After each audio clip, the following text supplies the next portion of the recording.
بسم اللہ الرحمن الرحیم۔ ایزی فاسٹ قرآن اکیڈمی کی جانب سے جاری کردہ نبی پاک صلی اللہ علیہ وآلہ وسلم کے حلیہ مبارک کی حدیث نمبر 5 کا بیان۔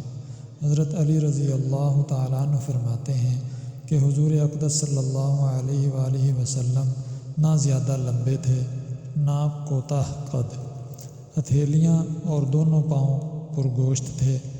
یہ صفات مردوں کے لیے محمود ہیں، اس لیے کہ قوت اور شجاعت کی علامت ہیں، عورتوں کے لیے مذموم ہیں۔ حضور اقدس صلی اللہ علیہ وآلہ وسلم کا سر مبارک بھی بڑا تھا اور اعضاء کے جوڑ کی ہڈیاں بھی بڑی تھیں۔ صلی اللہ علیہ وآلہ وسلم کے سینہ سے لے کر ناف تک بالوں کی ایک باریک دھاری تھی۔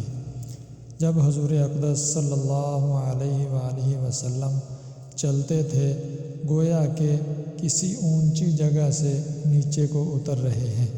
حضرت علی رضی اللہ تعالیٰ عنہ فرماتے ہیں کہ میں نے حضور اقدس صلی اللہ علیہ وآلہ وسلم جیسا نہ حضور سے پہلے دیکھا اور نہ بعد میں دیکھا۔ Ring, ring, ring.